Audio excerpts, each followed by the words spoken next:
Hello hi home ladies, welcome back to my channel me Jebins home kitchen. ఈరోజు మన కిచెన్లో వచ్చేసి కొత్త రెసిపీ స్నాక్ ఐటమ్ అయితే చూపిస్తున్నాను. చాలా ఈజీ ప్రాసెస్లో చిన్న పిల్లల నుంచి పెద్దల వరకు చాలా ఇష్టంగా తినేటువంటి రెసిపీ క్యాబేజ్ పకోడా అయితే చూపిస్తున్నాను. చాలా ఈజీ ప్రాసెస్లో ఎండ్ వరకు చూడండి, చివరి వరకు చూడండి, ఓకేనా. ఫస్ట్ వచ్చేసి ఒక పెద్ద బౌల్లో వచ్చేసి క్యాబేజ్ అయితే నేను సన్నగా కట్ చేసి తీసేసుకున్నాను.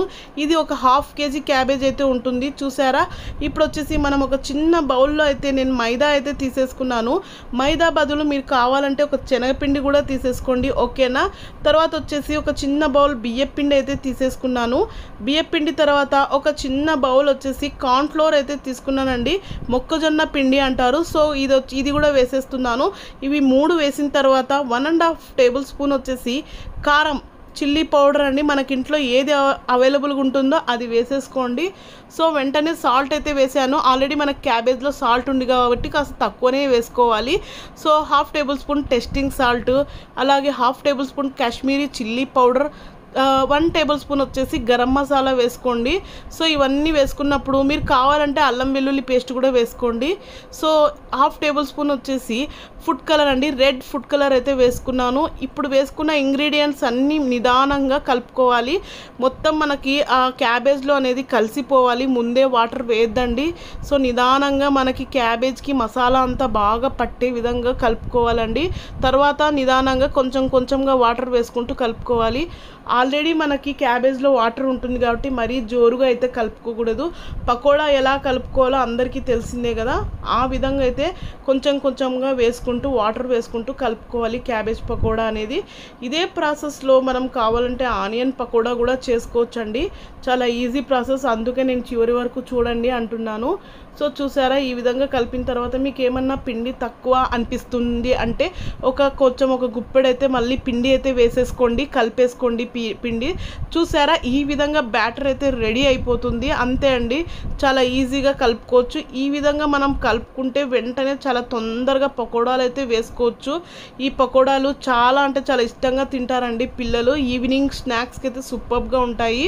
సో చూసారా, ఈ విధంగా కలిపేసుకున్న తర్వాత నేను పక్కనైతే ఆయిల్ అయితే పెట్టేస్తున్నాను. ఇదే ప్రాసెస్లో నేను చెప్పాను కదా, ఆనియన్స్ కూడా కలుపుకోవచ్చు ఇలాగానే. సో చూసారా, నేను ఆయిల్ అయితే పెట్టేస్తున్నాను. ఆయిల్ బాగా వేడైన తర్వాత కొద్దిగా కొంచెం జాగ్రత్తగా అయితే వేసేస్తాను. సో అన్నీ ఇదే ఈ ప్రాసెస్ వచ్చేసి నేను మధ్యాహ్నం అయితే చేసి పెట్టేశాను. పిల్లలైతే ఈవినింగ్కి అయితే వచ్చేసారు. పిల్లలు రాగానే నేనైతే స్టార్ట్ చేసేసాను. నేను ఇది ఒకసారి కాదండి, చాలాసార్లు చేస్తాను. మాకు ఇంట్లో ఎప్పుడు ఎక్కువ క్యాబేజ్ ఉన్నా కూడా నేను ఈ విధంగానే చేసుకుంటూ ఉంటాను. పిల్లలు చాలా ఇష్టంగా తింటారు. ఈ పకోడా మనం కెచప్తో కూడా తినొచ్చు అండి. కెచప్ అయితే చాలా టేస్టీగా ఉంటుంది, ఉత్తగానే తిన్నా కూడా చాలా బాగా ఉంటుంది. సో మనం ఇది నేను వేస్తున్నప్పుడే దాని అరోమా స్మెల్ అయితే సూపర్గా, మనకి అసలు non veg chicken pakoda smell వస్తుంది కదా, అలా వస్తుందండి. మనం ఇది వెజ్ తినే వాళ్ళకైతే సూపర్ స్నాక్ అండి. సో ఈ విధంగా చేసేసుకోండి.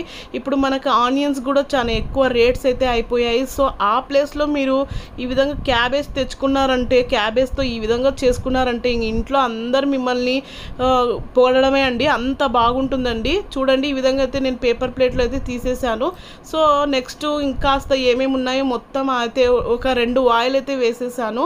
నేను వేస్తుండగానే పిల్లలు వచ్చేసి తీసేసుకొని తినేసారండి.